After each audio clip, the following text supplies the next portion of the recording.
Hey, yo yo yo, salut les turfeuses, salut les turfeurs, bienvenue pour un nouveau pronostic de Benoît Requin. Ok, place au pronostic du quintet du dimanche 28 septembre, direction Paris-Vincennes pour le Grand Prix du Portugal. Trop attelé, 2850 mètres, 16 partants, réunion 1, course 4, indice de confiance 2 sur 5. Petit retour sur le quintet de ce vendredi. Dans mon pronostic, je vous ai donné le quintet dans le désordre. Et cette vidéo, je la tourne avant l'arrivée du quintet de ce samedi et je reviendrai dessus demain. Ok, c'est parti, on commence le pronostic et on commence avec le numéro 1, Handful, que je ne retiens pas. Donc on passe au numéro 2, Neo Turbo, et on écoute Joe Corbani. Bonjour Joe. Buongiorno. Neo Turbo l'a gagné de bonne manière et récemment sur les 2100 mètres. Son partenaire avait beaucoup de ressources dans le tournoi final. Il semble avoir bien récupéré de ses efforts et a effectué un travail léger jeudi.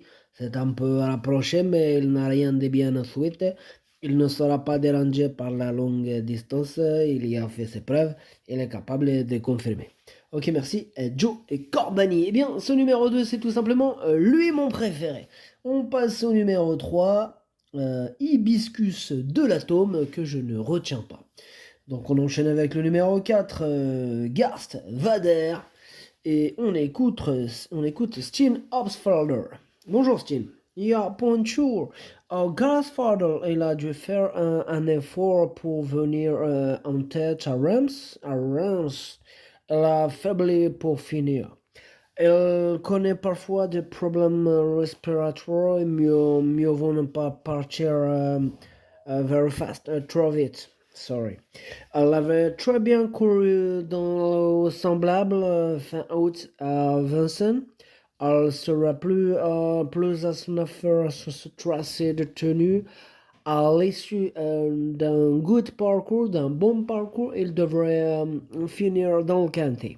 Ok, merci Steen Absfaller. En tout cas, ce numéro 4, moi il me plaît beaucoup. Je pense qu'il peut faire mal. Je l'ai donc mis cinquième.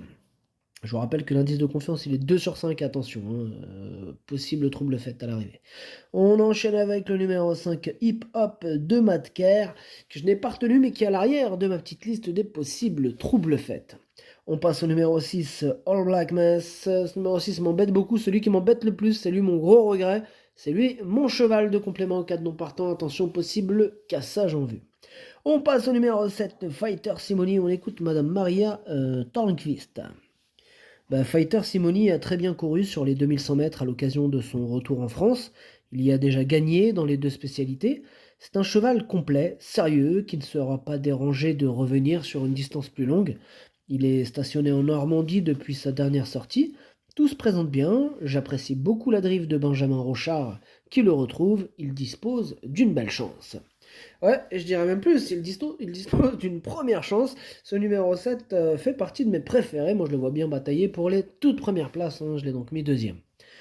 On passe au numéro 8, Hermès Pat. Ce numéro 8, lui, par contre, je l'ai pas retenu. Mais il est en plein milieu de ma petite liste des possibles troubles faits, hein. Donc, question de feeling. On enchaîne avec le numéro 9, Hugo Dubourg. On écoute Jérémy Gaston Van Écoute. Ouais, Hugo Dubourg, il n'a pas démérité ces derniers temps, et lors de sa plus récente tentative, il a fini en avançant alors qu'il affrontait des 6 ans. Cette fois, il bénéficie d'un engagement sur mesure et il sera pieds nus pour l'occasion. Il n'a pas été D4 sur le sable depuis bientôt 2 ans, il ne faut pas le négliger. Ok, merci Jérémy. D4, pour ceux qui ne savaient pas, ça veut dire déférer D4, hein. Pour ceux qui savaient, hein, tant mieux. Enfin bref, ce numéro 9, moi, il me plaît. Attention. En plus, il pourrait avoir une petite cote sympathique. Il pourrait pimenter les rapports de ceux quintés et les piémontés. Sérieusement, moi, je l'ai gardé en bout de combinaison. On passe au numéro 10, Hajim. On n'aura pas les commentaires de l'entraîneur. C'est Pierrick Lemoelle qui est parti pêcher avec Captain Ian Marlborough. Bref, amusez-vous bien. Ce numéro 10 fait partie de mes préférés. Je l'ai mis sur le podium. Je l'ai mis troisième. On enchaîne avec le numéro 11, Elacho. Et ce numéro 11, c'est un regret, c'est mon deuxième cheval de complément en cas de long partant. On passe au numéro 12, Hippocrate du trio que je raye. Donc on passe au numéro 13, Anna d'Ocagne, on écoute Jonathan Van Der Beek. Ouais, bah, Anna Cagne ne doit pas être jugée sur sa dernière tentative au trot monté. Mieux vaut la juger sur sa quatrième place fin août sur ce parcours, derrière de bons 7 ans. Ce jour-là, elle aurait pu finir plus près avec un peu plus de chance. Là, elle découvre un engagement de choix, face uniquement 8 ans. Vu le style du succès de Neo Turbo dernièrement, bon, il sera difficile à battre, mais elle peut accrocher une place. Ouais, bah, à l'image du numéro 9, ce numéro 13, il me plaît beaucoup. Il pourrait avoir une petite cote sympathique lui aussi, donc attention à lui. Moi, je l'ai gardé en toute fin de combinaison. On passe au numéro 14, Even Star. Et ce numéro 14, je l'ai pas retenu, mais attention, c'est lui le chef et le capitaine de ma petite liste des possibles casseurs de tickets repères. Attention. On passe au numéro 15, Anzaro du Bocage, et on écoute Thomas Beauchesne. Anzaro du Bocage, il vient de très bien courir pour son retour à Vincennes sur les 2100 mètres. On aura du mal à rivaliser avec Neo Turbo, mais il peut prétendre à une place. L'engagement est parfait, il affiche une bonne forme au travail. On va l'emboucher de manière différente pour ce parcours de tenue, mais s'il est bien réceptif, il devrait confirmer et disputer activement l'arrivée. Il est parfait le matin. Eh bien, tant mieux s'il est parfait le matin. En tout cas, ce numéro 15, je l'ai gardé dans mon prono. Attention, lui, je l'ai mis 6ème.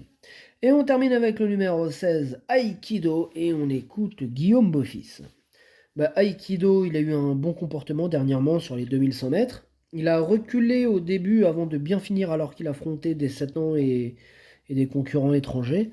Bon, dans la foulée, il découvre un engagement sur mesure au plafond des gains et il ne rencontre que des 8 ans. J'ai essayé de le préparer au mieux pour cet objectif. Sauf incident, il devrait jouer les bons rôles de ce quintet. Ouais, et ben je le pense aussi. Je l'ai gardé assez haut, hein, je l'ai mis 4ème.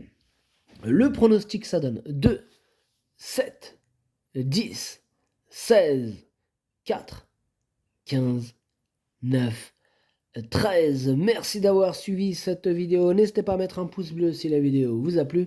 Pour accéder à tous mes tickets pour la course du Quintet, rendez-vous directement en description de la vidéo.